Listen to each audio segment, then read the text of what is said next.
Hello, beautiful people. Let's talk. It's a little late. It's not nap time. That's why the light's all weird. But we did a lot of mom stuff today. We had a play date, picked daddy up from work, we ran errands. Anyway, the time just got away from me, but I wanted to make sure I kicked out a video today. So, today I'd like to talk to you about relationships after having children. So, we're going to talk about friends, we're going to talk about family, we're going to talk about spouse, and children. Hopefully, in that order. I just forgot what I said. Friends, family, spouse, and children. So, friends after having a baby. Your friendships change after having a baby. After having a kid, everything changes. But one of the first areas that may take a hit is your friendships. Because as soon as you open up a new chapter in your life, that removes you from a chapter with other people. Just like going from high school to college. Changed you from one chapter in life to another. You had really good friends in high school who you may end up having a disconnect from, where you take on college friends. Now, those high school friends were good friends and they were legitimate friendships, but they may not translate through. Everybody will come to find that not even true, there is a special kind of friendship that transcends all of those life changes, even if you don't make them at the same time. But there are some friendships that are just for a time, as far as closeness goes and frequentness of speaking and spending time with each other. So don't be surprised if some of your close friendships take a hit after having kids, where it changes, where you may have a single friend who has been able to make it with you through the married chapter. But when you have kids, you have no free time now, and so that friendship may not be as close as it was before. It doesn't mean that friendship wasn't true or wasn't good. It just means that friendships are different. But now that you're in a new chapter of mom or dad, you may also develop new friendships. So take the time to dive deep with new moms and new dads and make some friendships there. And just reinforce with your friends in the past that those friendships are still good, but both parties understand that, hey, things may change a little. Believe me, I've got a bunch of ladies that I was in a Bible study group with, and we were getting really, really close.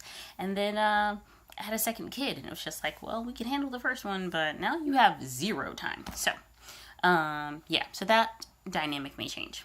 Friends, family.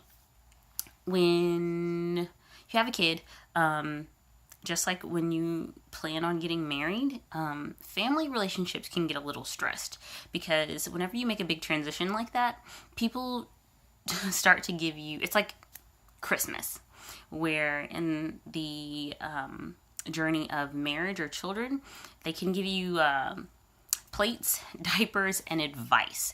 And it can be a little overwhelming, but when it comes to a relationship status change like that, that's kind of all they can give you is advice. So it may be a little or a lot of it. So when it comes to family members, that can be kind of straining, especially if you don't have the right mindset. Just remember that most of your family members, they love you deeply, and they're trying to give you the best that they can. So they can buy a pack of diapers for you and the baby, but mostly all they can give you is advice. And so remember that it is advice.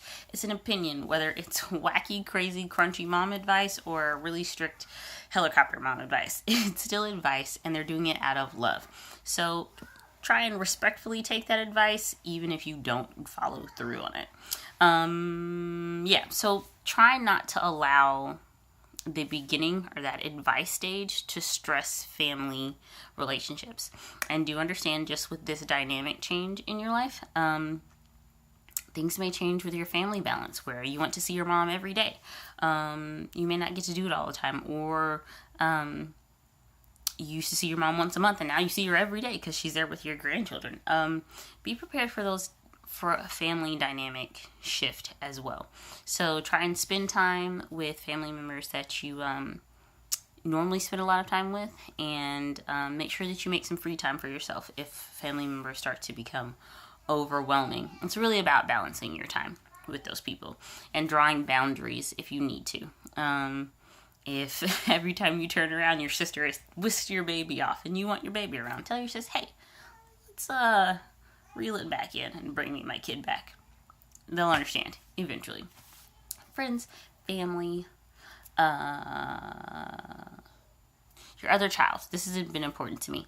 We are on child number 2, and so things changed with my eldest. I had a kind of a moment of mourning where it wasn't just the 3 of us anymore. I had just gotten used to team 3, and now we're on team 4. So just before I had her sister, I was doing my best to spend a lot of quality time with her because I knew the dynamic in our household was about to change drastically for her.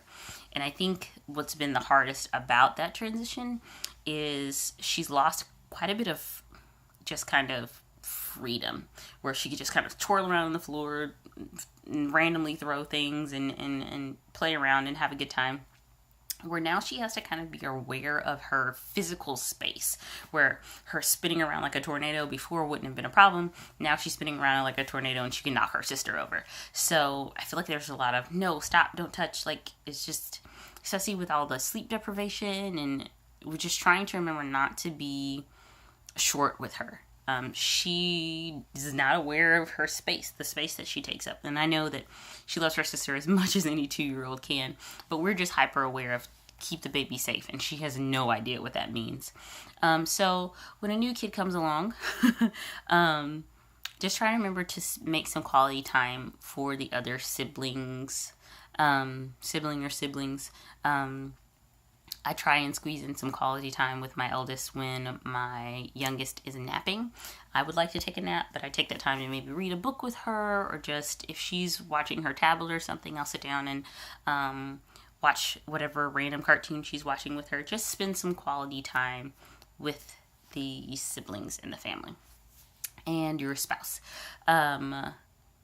Having a kid is a big transition when it comes to your marriage. It's one of the hardest transitions that you'll ever make in your marriage because you're both going through a lot. And then I'm telling you, there's something about sleep deprivation that will make anyone into a terrible person. But I think what's most important is, again, balancing time.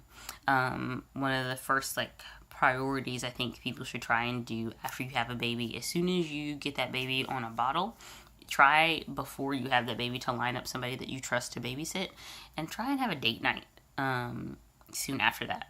We have not been able to have one because my second refuses to take a bottle.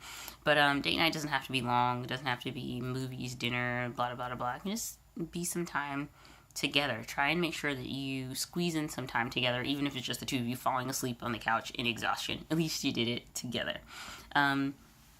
Because babies can kind of become the center of your world, and that's not the kind of the flow of the family dynamic. It should be you and your spouse first, and then your kids. Even though the kid thing can seem overwhelming, in the long term, it should be you and your spouse, and then your kids. So try and make sure you spend some quality time with your spouse. Make sure that let them know, even in all the sleep deprivation and the spit up and all of that stuff, that you're still thinking about them. Leave them a sticky note or something, and say that you love them. So balance. Friendships, family members, siblings, and your spouse. Balance your time. Take a time to say, in the middle of the day when your baby is finally sleeping, who should I remember right now? Shoot a text to that old friend that you haven't seen in a while. Make that sticky note for your spouse. Give your sibling a hug. Call your mom and tell her thank you. Just use one of those little tiny breaks that you have, and let those people know that they are still loved and they're still welcomed in your life, even though things have gotten crazy.